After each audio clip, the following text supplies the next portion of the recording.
WOVU LP, Cleveland.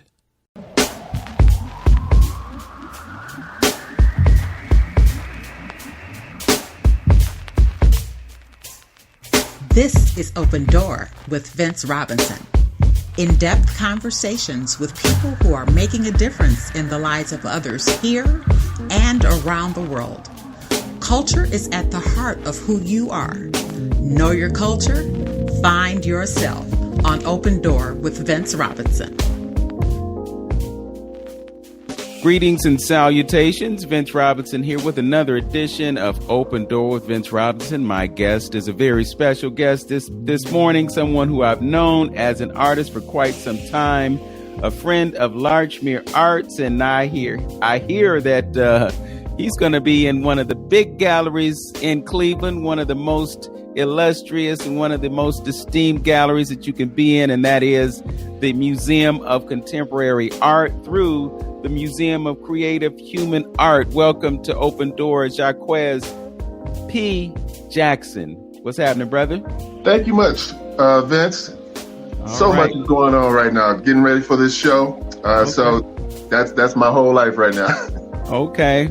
Well, I'm glad to see that big things are happening for you. You know, you've come a long way since you hung a few things on the walls over at Larchmere Arts. And now, as I said, you're about to hang some stuff on some of the big walls. What type of art are you going to be installing over there? Okay, so we're doing a multi-dimensional sculpture, and it's going to be my woodwork with some mosaic work, also some resin work, and we're doing a theme of Egypt is in Africa. Okay, so it's going to have a cultural motif to it then. Correct. I'm looking at the goddess named Satis and the god named Osiris. Okay, now you done stepped on my toes already. Uh-oh.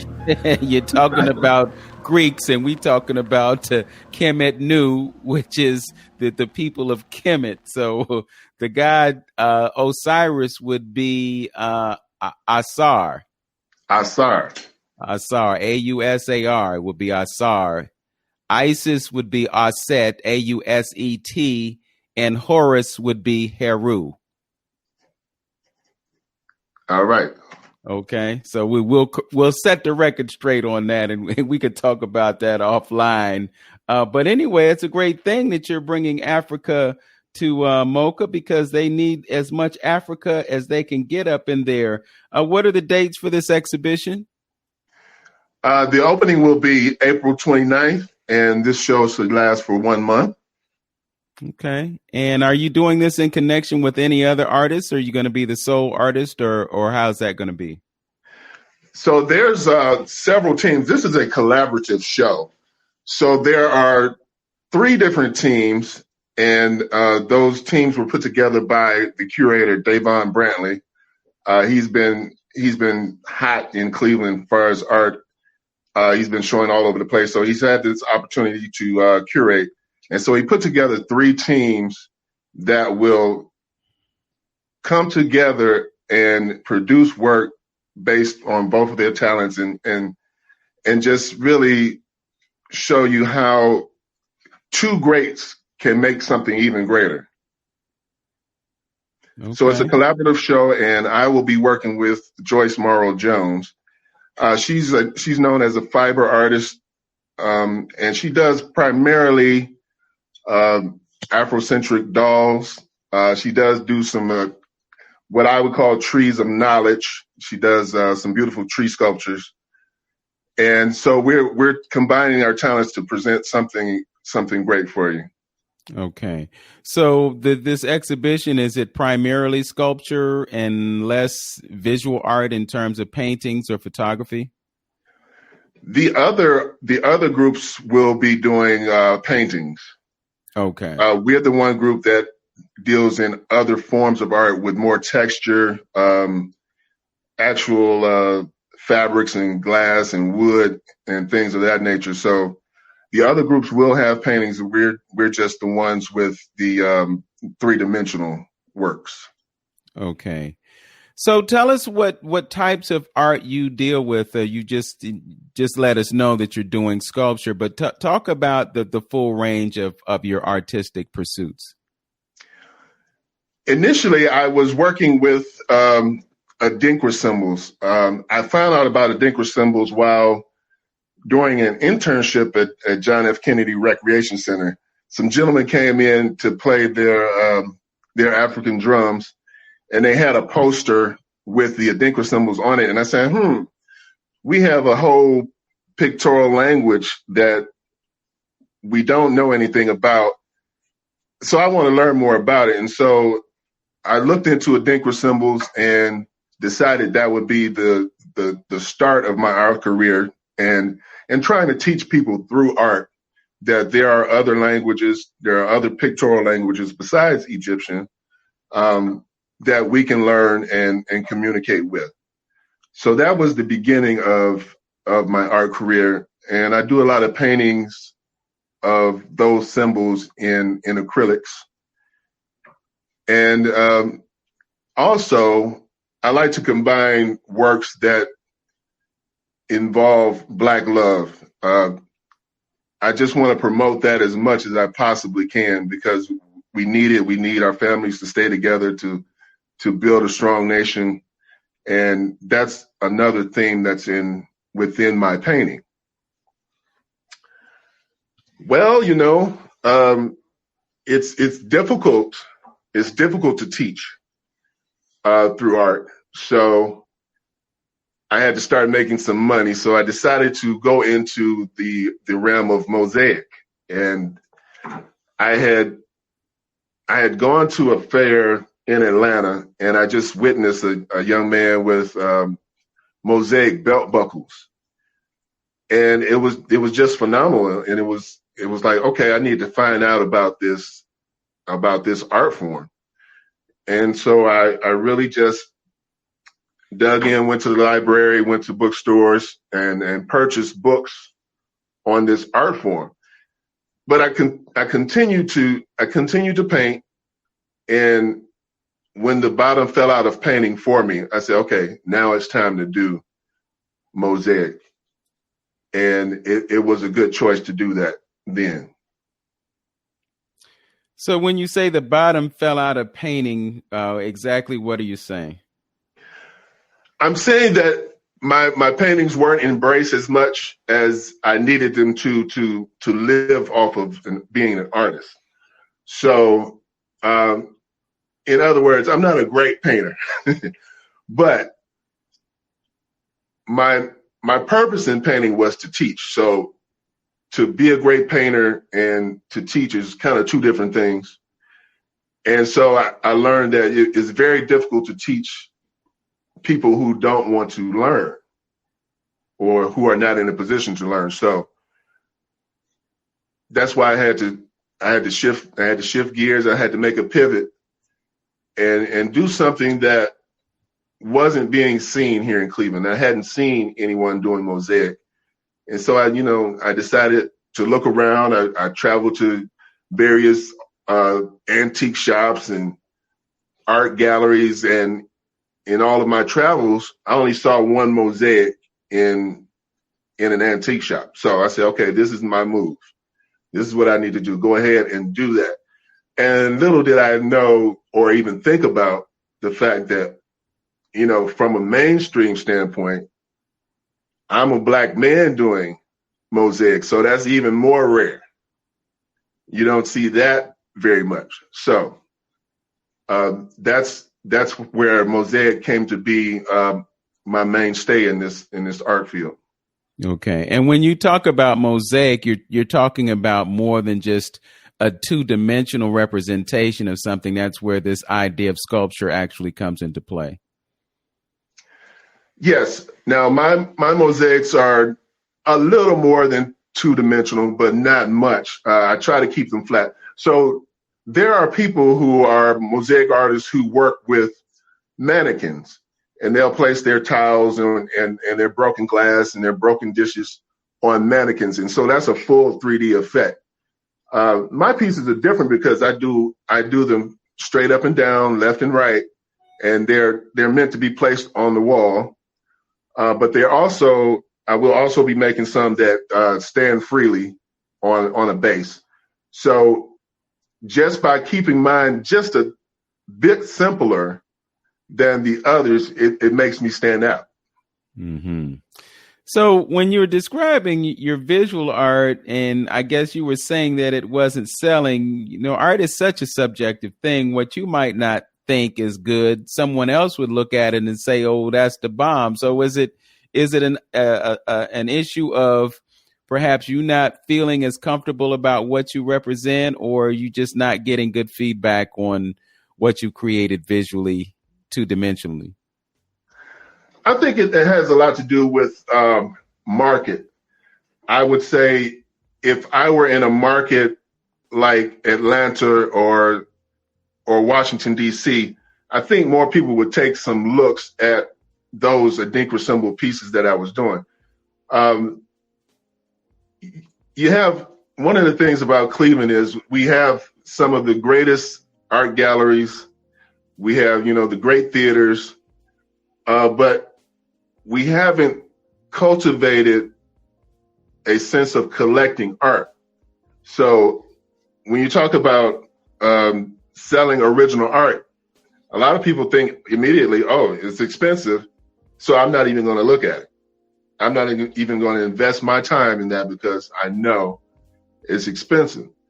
So I think that, it's a different market may look at the very same paintings that were not working well for me here. They may look at well in, a different city across the country.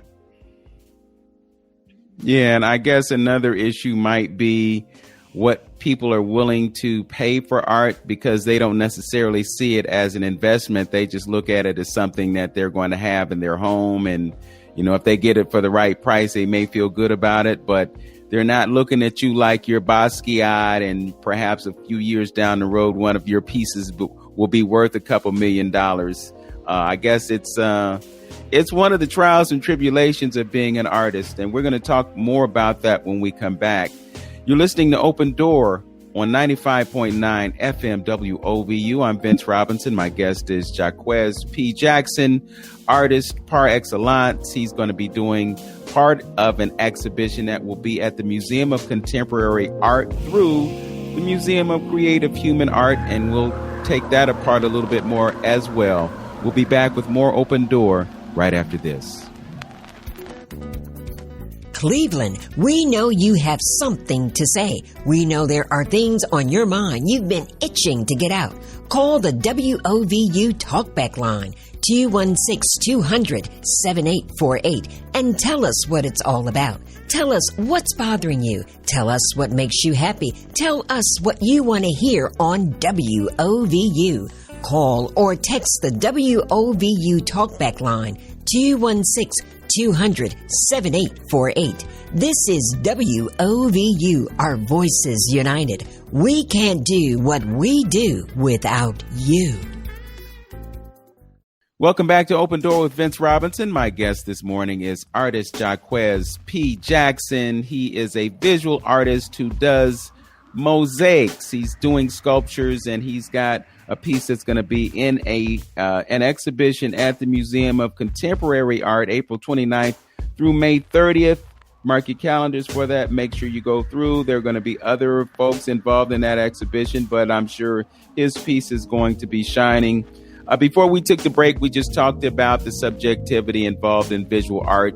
You shared with us at the beginning of the program that you were doing Adinkra symbols, and then you transitioned from doing just that to doing these mosaics, and you created a niche for yourself in that.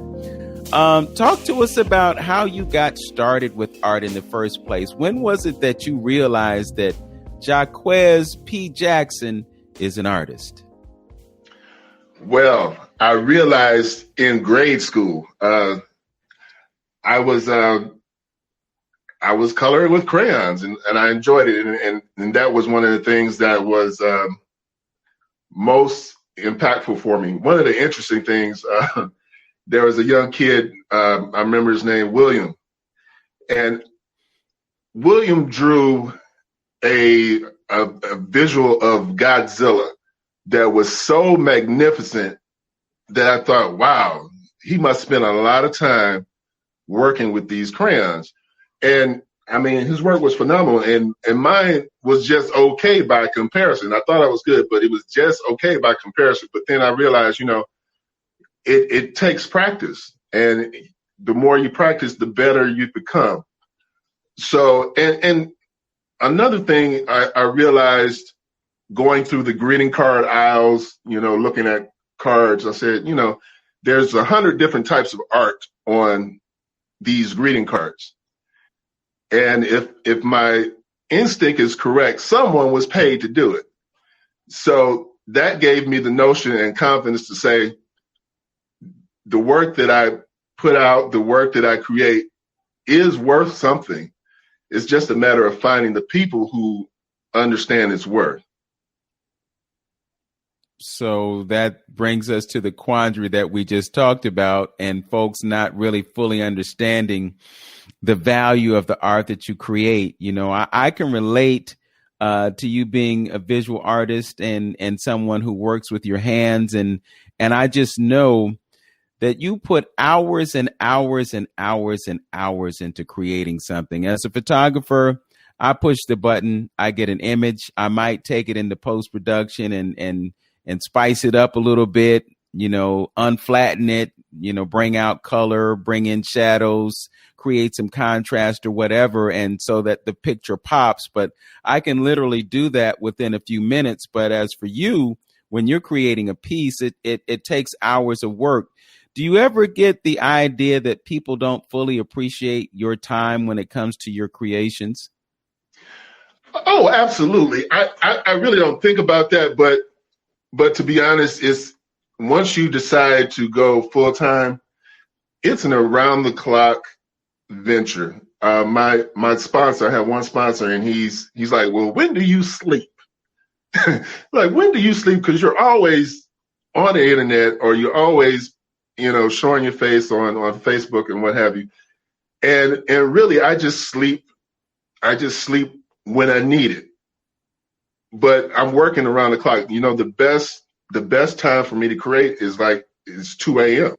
So I plan, I'll lay down at 10 o'clock or 8 o'clock in the evening in order that I may get up at 2 a.m. so that I can paint. And that's a good hour for me because, there's nowhere to go. It's quiet.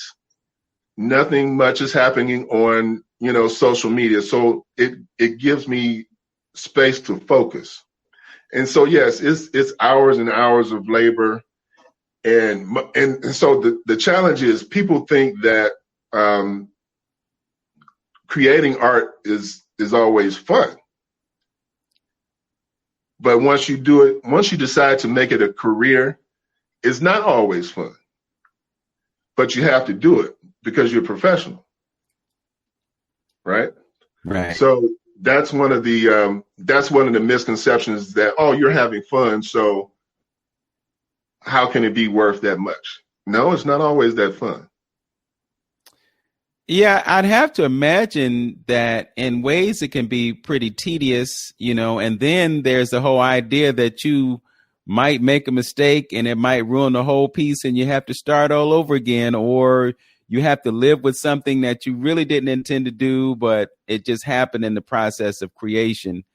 The other thing that I was thinking about is when you finish a piece, what's it like for you to just hand it over to someone else, regardless of how much you get paid for it? You put so much work into it, and then all of a sudden, it's out of your hands. It's not like a photograph. I mean, if I sell someone a photograph, I have the JPEG file or the RAW file, and I can always recreate it with a few strokes of a key. But when you hand it over, it's gone for good.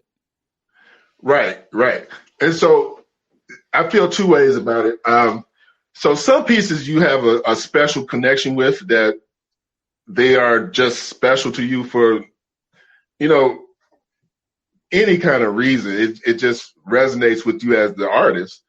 And so when you sell one of those pieces, yeah, you do tend to miss it sometimes. You will say, I wish I had that piece back. And because we're doing this for a living, it's one of those things whereas, okay, they paid so much for it and you get the money, but that money is going to go somewhere else, right? But they keep that piece for the rest of their lives if they choose to, and they choose to take care of it. So, and then there are other pieces that, I'm just happy to see go. There are pieces that I'm like, why do I still have this piece? I've had this piece for 4 years, and I know it's the best looking thing there ever could be, but why do I still have it? And so in that instance, it really just takes the right eyes to come across it. And that's kind of like a gamble. It's not a gamble, but it's like a waiting period. You just have to get the right eyes in front of the piece that resonates with them. And when they can afford it, you give it up. I had a piece for, 5 years of Bootsy Collins that I just thought was magnificent because I'm a Bootsy fan. And after a while, I just became upset that I still had it. And then lo and behold, one day, someone called me out of the blue. I need to get a piece. And they came by the gallery and they laid their eyes on Bootsy and they said, that's the one. Give it here. So speaking of affordability, what process do you go through to arrive at what you want to charge for a piece of work? Well, first off, it's materials. And second, it's about what I think the market will bear. And then you take in consideration. So I sell mostly through galleries. And when you're selling through a gallery, most people who are shopping really may not have a concept of the idea that you're going to split that money with the gallery. So once you buy a piece of art in the gallery, the artist gets a piece, but the gallery also gets a piece. So I really just factor in what I need from that piece. And then once it goes to gallery, we have to factor in what they need. And so that's pretty much the process I use. It's really, there's so many different ways you can do it. But what really matters is when that person says, I want that piece, well, can you come up with the funds for it? So that's what matters at the end of the day. Yeah. Well, I can recall a situation where one of your pieces was hanging on the wall at Larchmere Arts and somebody really wanted it, but then there came this idea that they wanted to reduce the price. And of course, as an artist, you don't really want to give things up, just keeping in mind what you just shared with us. The gallery is going to get their share of it, and then you'll get what's left over. So it would almost be painful to have somebody try to take your price down when you know all that you put into it and at least what it's worth to you. But that's part of the game. Your art in many cases is only what someone is willing to pay for it. Absolutely. And so I learned that you also have to price for that. You have to price for that opportunity where they may not have 1,000, but they have 925. Are you going to let that 925 walk out the door because of $75? Right. I want to eat today, so I may just go ahead and take that 925. Yeah, or put them on a payment. Put them on a payment plan for the other $75. Right. Have them write you an IOU and then maybe somehow collect it in a future point in time. I know it's got to be rough, Jacques, I want to talk to you about living the life of an artist, because I know it's not easy, especially when you do it full time. And then the other quandary is, you know, there's a business side and there's a creative side. And many times the artist is not really too concerned about business because they want to create, but the business is a necessary aspect of it because business is business and that's how you get paid. I know it'd be rough out there, but somehow we get through it. We're going to talk about life as an artist and get your perspective on a few other things when we return. You're listening to Open Door with Vince Robinson on 95.9 FM WOVU, a Burton Belcar community radio station. We'll be back. Hi, this is Ken Hawkins. Hi, this is Pinky. This is T.C. Lewis. This is Shantae Chappers. This is Reggie Hayman. This is Bill Silverby Richards. If you're not listening to WOVU 95.9 FM, you're not in the mix. I'm Silverby, crank it up. 24 hours of golden. Welcome back to Open Door with Vince Robinson, and my guest is Jacques P. Jackson. He is an artist who will be showing his work at the Museum of Contemporary Art from April 29th to May 30th in connection with the Museum of Creative Human Art. We invite you to go by the gallery there and check out his work, as well as the work of other artists who are making big things happen in Cleveland. You know, we have quite a few things going on in Cleveland with respect to artists, and maybe we can talk a little bit about that when we get to the last segment of the show. As we were talking during the last segment, I was just wondering what it was like for you to sell that first piece. Do you have a memory of that? Selling the first piece, I have no memory of selling the first piece, none whatsoever. But, okay, I can tell you about the first set of mosaics I sold. So I was stomping along Larchmere, and I showed it. I showed my pair of human bodies. So human bodies are my niche in mosaic. So I showed the pair to a shopkeeper to see if they would like it, and they were like, they really didn't know what to do with it. And so another shopkeeper on the block saw it and said, "Ooh, I want that." And so I took it on over. The other shopkeeper was cool with it because they didn't know what to do with it. So they sent it on over to the other shop, and they placed them on the wall, and they sold within a week. So I was like, hey, I've hit something good, because if it can sell within a week, that means it must be pretty nice. So from that point on, they ordered 3 more sets. I delivered on those, and it's been going since then. So that was my real first sale in the mosaics of the human bodies that have really jump-started my career. Okay. So prior to that, I don't know. I mean, you can set the record straight, but were you living as an artist exclusively, or were you doing other things to make ends meet and hoping that the art piece would take off? Prior to that, I was, I had one of those jobs where it's kind of like I would say a retired person's job. I was driving, delivering packages and people. And one of the things about that lifestyle driving is you're on the clock for 8 hours, but you might actually be there 10 hours. And then once you're done, you have to rest because your eyes have been making decisions all day long. And so I felt like, I'm given a job, 16 hours because I have to recuperate and only getting in 2 hours of painting overnight. And so I said, something has to give. And I really just took a leap of faith that, there's a saying, your talents will make a way for you. So I rolled with that.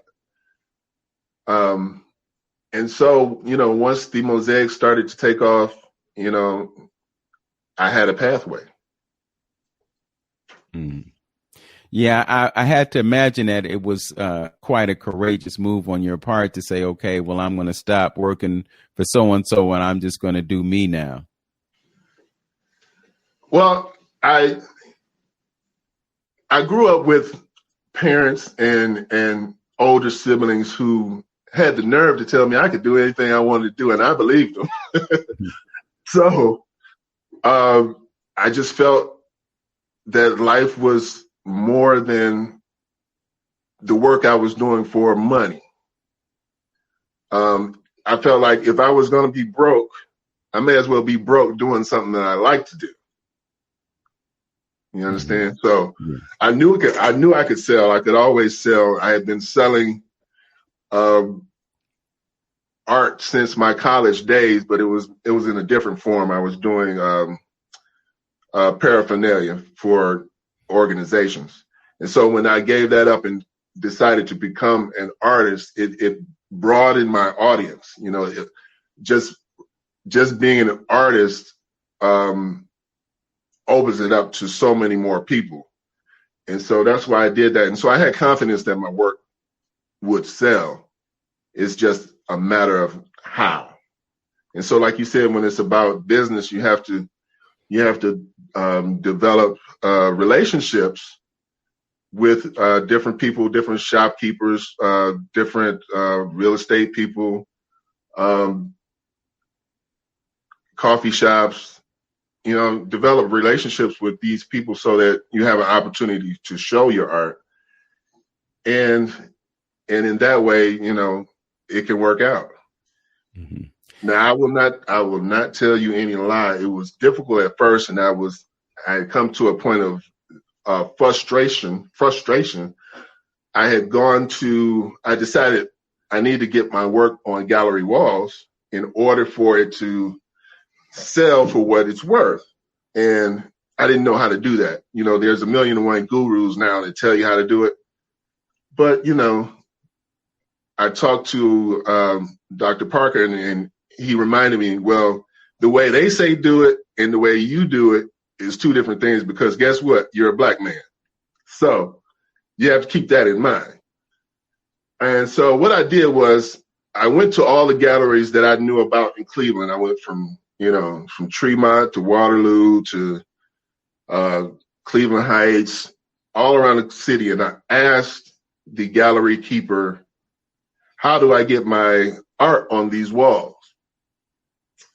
And after about the 6th gallery, I realized something. I realized that they were all giving me the same answer. And the same answer was, we don't have any room, but you can check Jack and Jill's gallery across the street. And this continued on until probably my 13th gallery that I stopped into. And I was just milling around, and the gallery keeper, he came and he asked me, well, how can I help you? And I explained to him what I was doing for that day.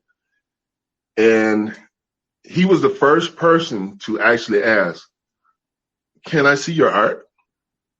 And then I whipped out my phone and I was able to show him my art. And he invited me to do a holiday, pop-up shop that he was having the next month. So it takes that kind of tenacity to do what you love. You have to figure out a way when you don't see it. You have to keep going.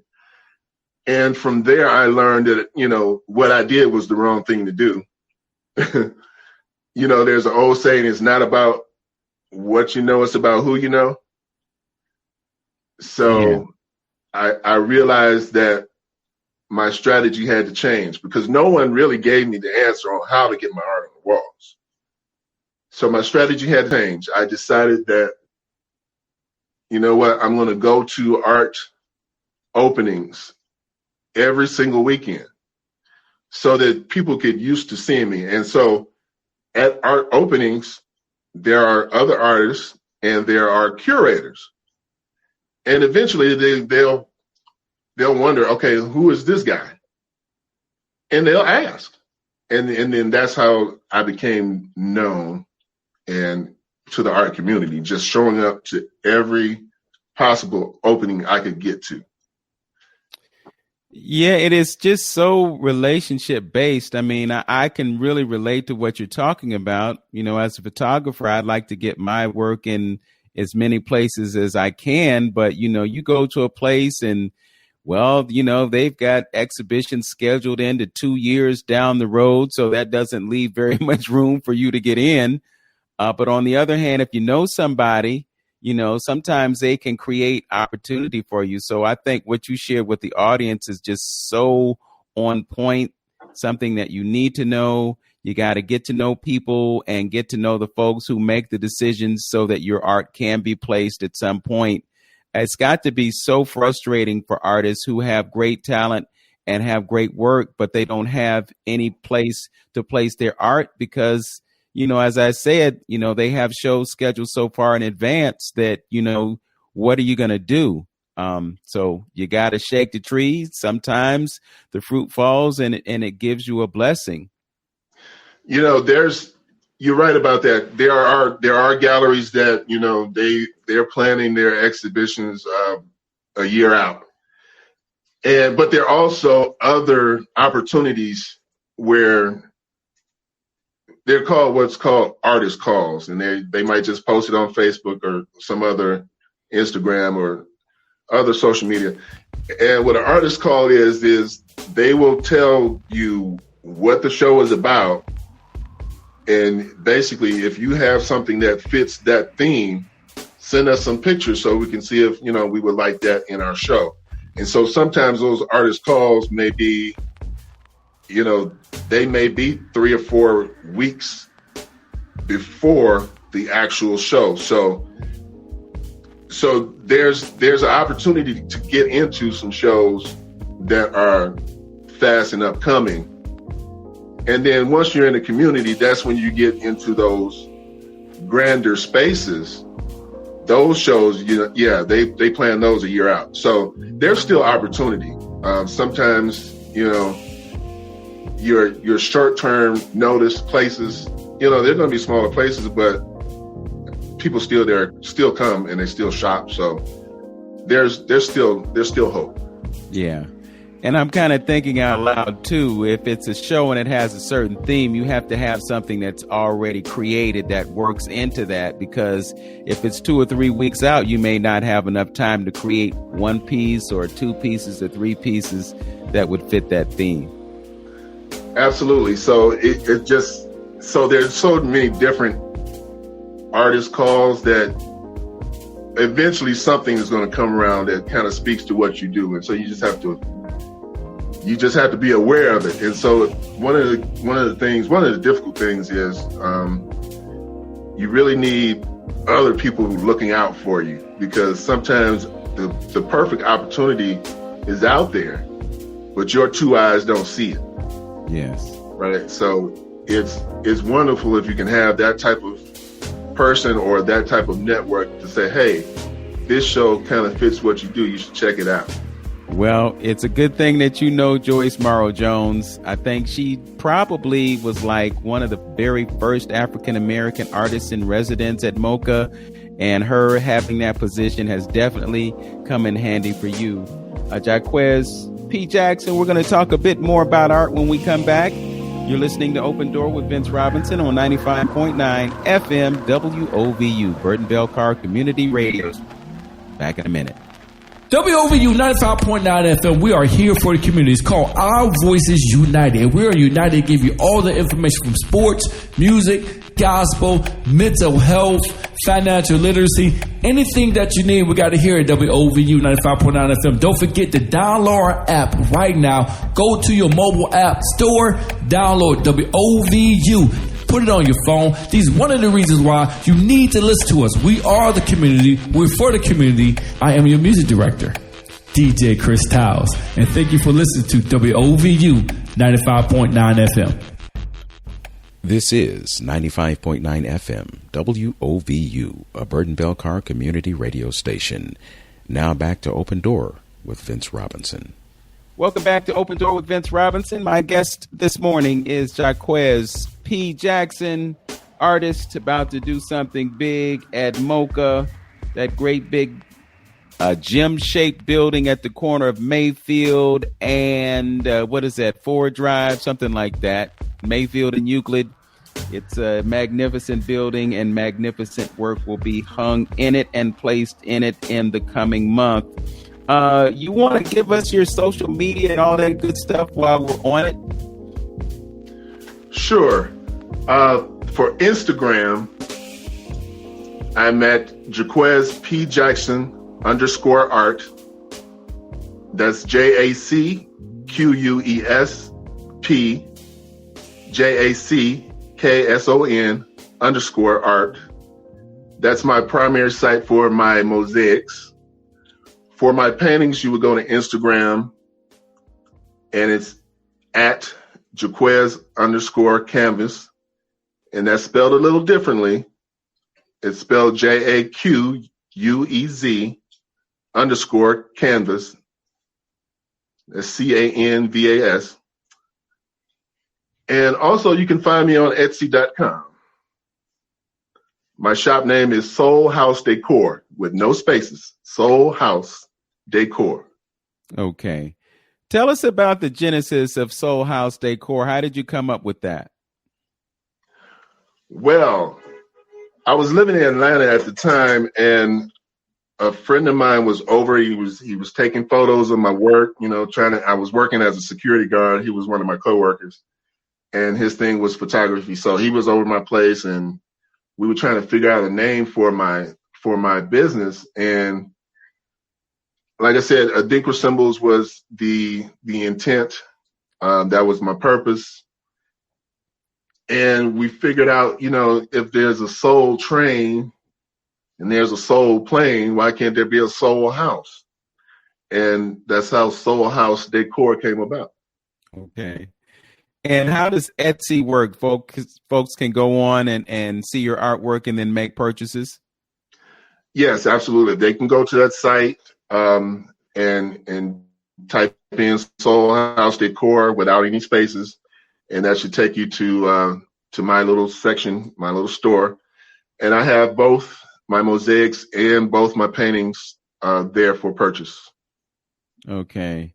Do you see yourself branching out and possibly getting into clothing? And the reason that I asked, I have a friend who lives in Atlanta. He's from Cleveland, actually. I don't know if you know him. His name is Ken Zaki.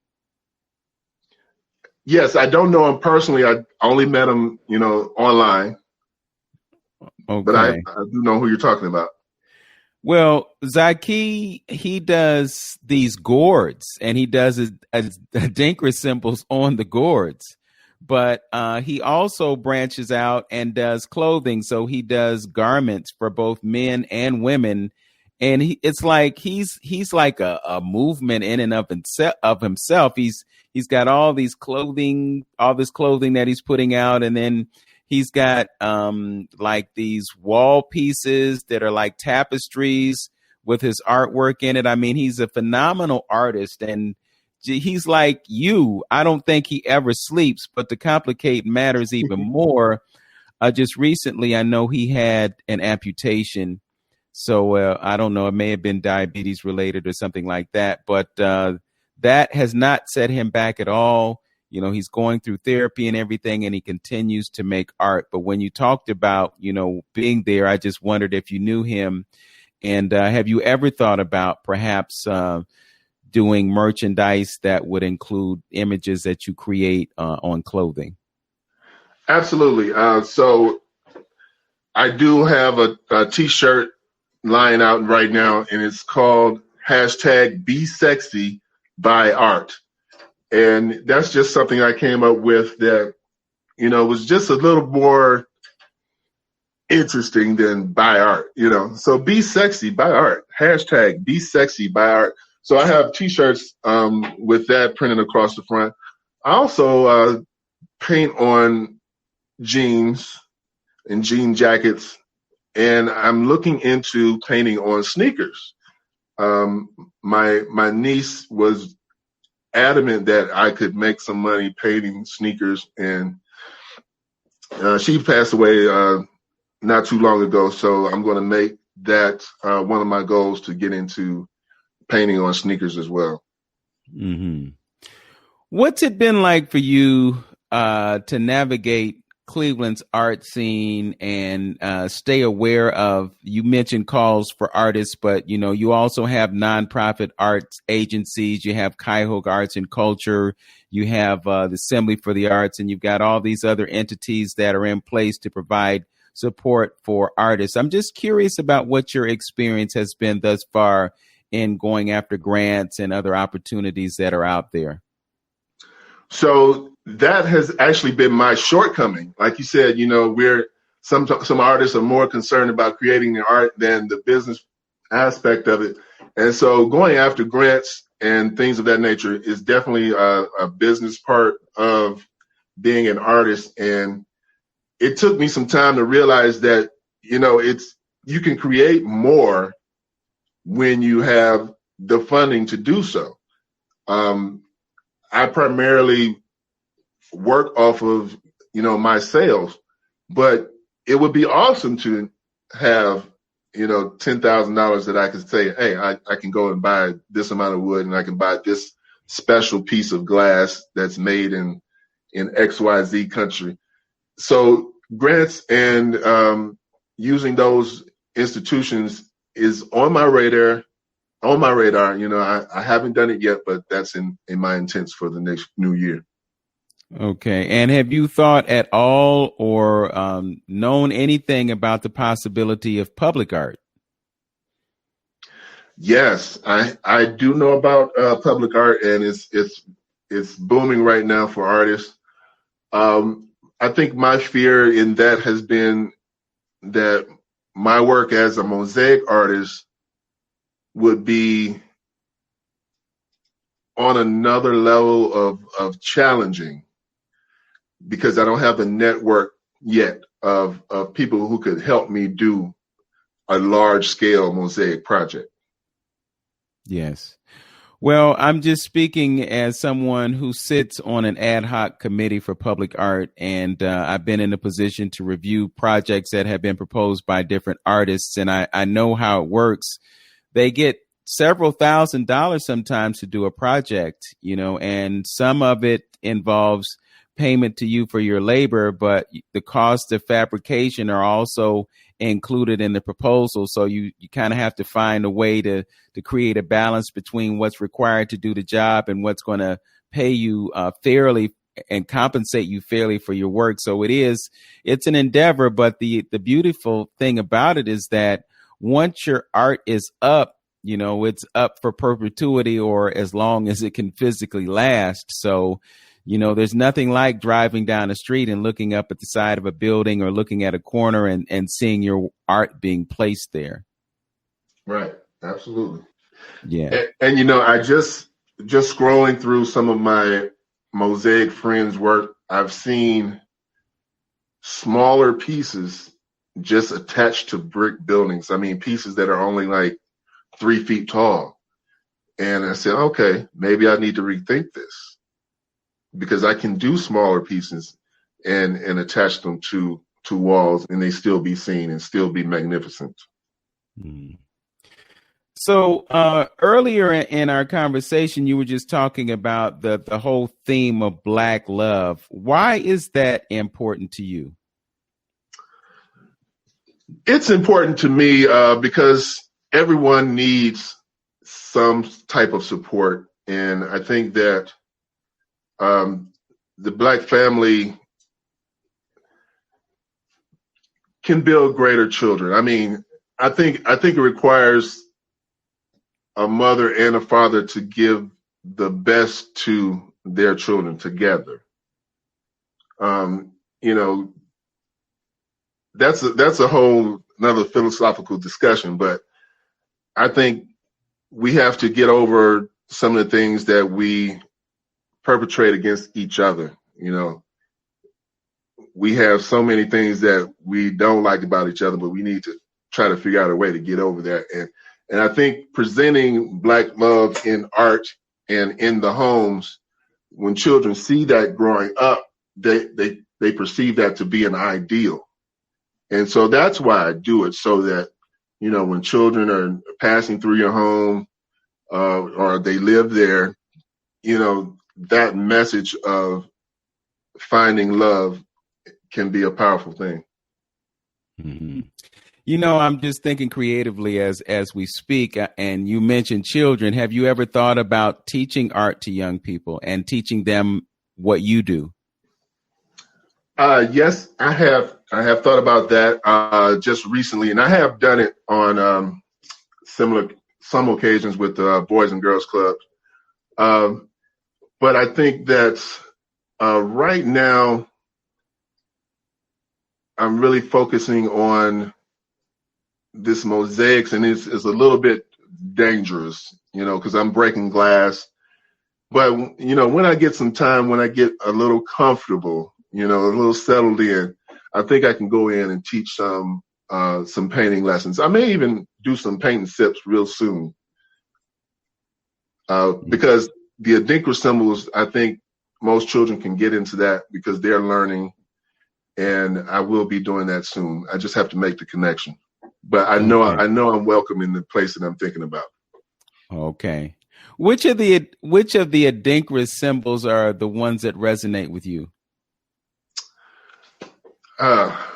Okay, there's an Adinkra symbol that I do not have a name for. It has a name, but I cannot pronounce it, so I won't do that. But its meaning is, let me help you, and I will also accept help from you too. So it basically says, you have something I need, I have something you need, let's get together, and then we're both satisfied. We're both made a little more complete in what we need because I have this resource and you have the other resource. So that's probably the most important one to me. There's also another one of a crocodile, and that represents adaptability. So that means, crocodile can live in water, but they can come up on land and move around too.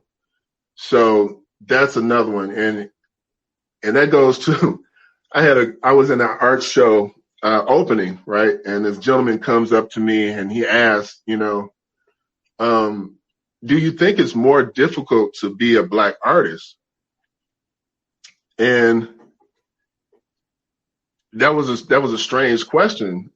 And I gave him an answer that was shocking to him. And he said, I've never been any other kind of artist, so how do I know which is more difficult? And he chuckled and laughed, and